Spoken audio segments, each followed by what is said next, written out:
السلام عليكم ورحمة الله وبركاته. حبايبي أهلا وسهلا بكم النهاردة لقاء جديد وفيديو جديد. إن شاء الله تستفيدوا بيه. كل المطلوب منكم طبق أي شكل وخيوط مكرمية ومسدس شمع، وتابعوا الفيديو وهتستفيدوا إن شاء الله. ده حاجة ممكن تنفع كمان. غير انكم هتستعملوها في البيت، هتستعملوها كمصدر رزق لو تحبوا تستفيدوا بعائد مادي منها.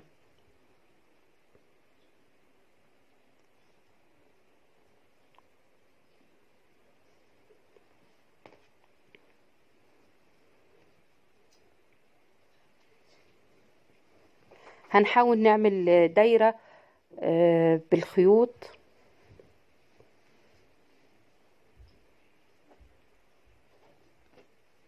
مقاس الطبق بالظبط،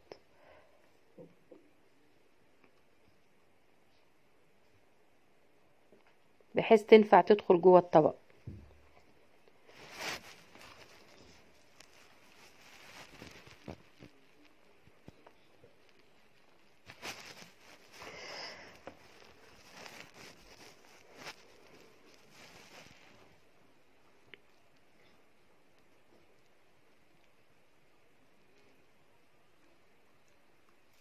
ادي الدايرة هنشوفها مقاس الطبق بالظبط.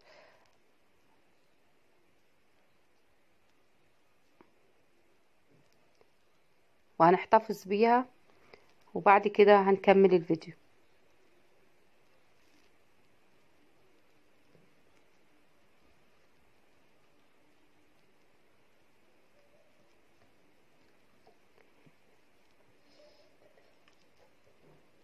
عمل الدايرة سهل جدا زي ما انتوا شايفين.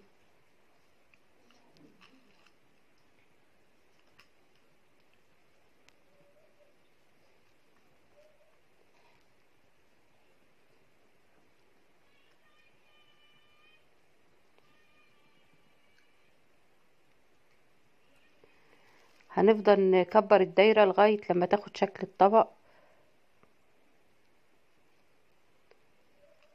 ونتأكد انها ما بتلزقش في الطبق.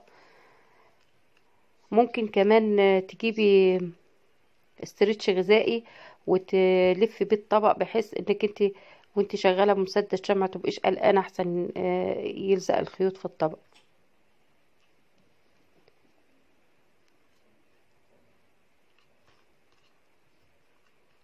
اضغطي جامد على الخيط علشان ما يفكش بعد كده الشمع. وبيسألوني في الكومنتات على الشمع انه ساعات بيفك، يبقى شمع مش اصلي. الشمع الاصلي بيبقى بيلزق جامد جدا ومش ممكن يفك مهما عملتي.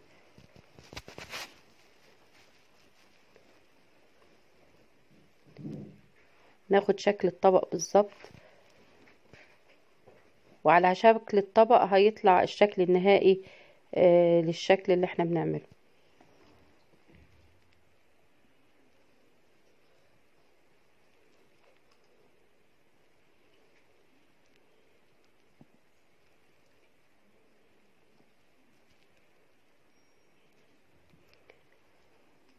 فكرة سهلة جدا، مش محتاجة تعليم ولا محتاجة خبرة. مجرد تلزيق بمسدس الشمع، وبعد كده ممكن تعمليها بالخيوط. يعني بعد ما نخلص تلزيق بمسدس الشمع تجيبي إبرة وفتلة وتبتدي تعمليها لو تحبي يعني. هيبقى الشكل النهائي كده. طبعا ممكن تعملي أي شكل كديكور في الآخر. ونحط القاعدة اللي احنا عملناها من جوه كده، هيبقى شكلها سلة حلوة جدا، او باسكت جميل ينفع لأي حاجة، يتحط في اي مكان من غير اي تزويق ولا اي حاجة. لكن احنا اللي يحب يزوق يبتدي يزوق معانا. آم، طبعا ممكن نعمل على حجم اكبر. برضو شايفين لازم نتأكد ان مفيش حتت فلتت من الشمع واحنا بنشتغل، ما خدناش بالنا. وعشان كده بقول لكم اللي عايز يعمل بالإبرة والفتلة بعد كده يبتدي يعملهم بالإبرة والفتلة.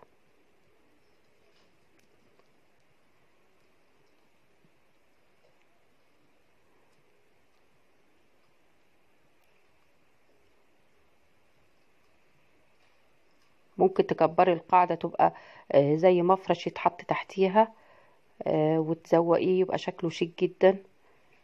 وممكن تسيبيها زي ما هي كده جوه الباسكت.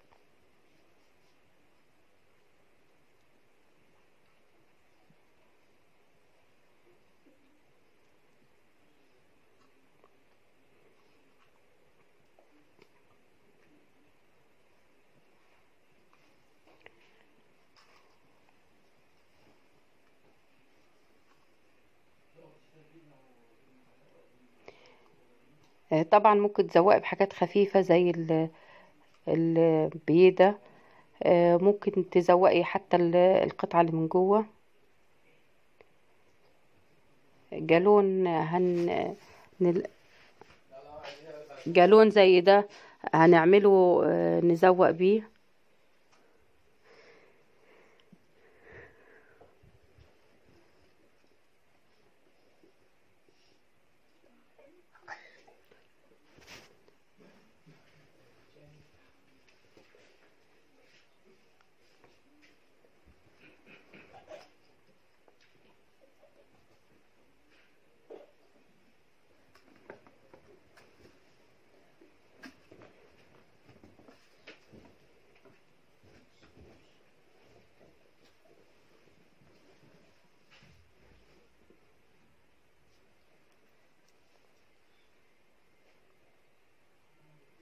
بصوا التزويق ده على حسب رغبة كل واحد فينا، وعلى حسب ذوقه.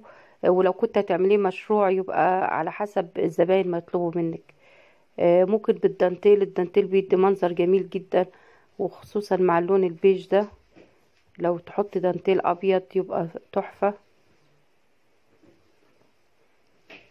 يعني احنا بنحاول نعمل اي حاجة حسب الذوق كل واحد فينا. يا ريت تشاركوا ولادكم في الحاجات دي. اولا هيتعلموا انهم يعملوا حاجات كويسة تفيدهم. يعني حتى لو هيحطوها مثلا في اوضتهم يبقى عاملينها بايديهم كده يحافظوا عليها.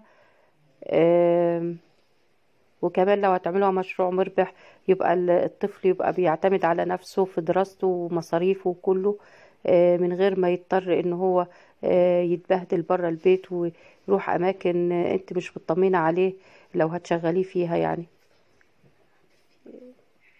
ودي شوية ورود خفيفة كده.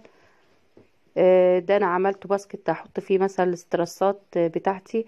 ممكن تحط فيه الاكسسوارات، الخواتم، السلاسل، الحاجات دي زي كده. ممكن تحطي في الحمام، تحطي فيه اي حاجة. في المطبخ تحطي مثلا فيه الكبريت، تحطي فيه اي حاجات عندك. ممكن تكبريه عن كده على حسب حجم الطبق. وانا بفكر ان شاء الله قريب اعمل لكم واحد كبير جدا. ممكن تعملي باسكت زرع تحطيه في اي مكان في البيت، هيدي منظر جميل وشيك طبعا. وكفاية انه معمول بايدك. وادي المنظر النهائي. اتمنى انه يعجبكم. وهتشوفوا في اخر الفيديو برضو اللي ما شافش الفيديوهين الاخرانيين جمال جدا وفكرتين تحفة كمشروع مربح برضو. واحدة من قارورة عطر او زجاجة عطور، والتاني من حاجات مهملة عندنا في البيت. شوفوهم وهتستفيدوا بيهم جدا، وهينفعوكم كمشروع مربح انتوا وولادكم وانتوا قاعدين في البيت معززين مكرمين. تعملوا حاجة تدر عليكم دخل. كل الفيديوهات يا جماعة مفيدة، وانا بقدم لكم كل حاجة. ادي التحفتين اللي عملناهم بحاجات بسيطة جدا موجودة في البيت. دي قارورة عطر، يعني بنرميها، عملنا بيها تحفة تنفع كمشروع مربح. ودي الفازة اللي عملناها دي عملناها من الأوراق القديمة. روحوا شوفوا الفيديو ازاي اتعملت وازاي تطلعوا الشكل بتاعها كده النهائي من غير أي مجهود ولا تعب ولا أي تكاليف. مجرد أوراق المجلات القديمة والكتب القديمة المهملة اللي لونها اتغير، عملنا بيهم التحفتين دول. لايك، شير، سبسكرايب للقناة، وفعلوا زر الجرس عشان توصلكم كل الفيديوهات الجديدة ان شاء الله. ما تنسوش اللايك والشير عشان الفيديوهات تكبر وتوصل لأكبر عدد من الناس والفيديو يرتفع في المشاهدات.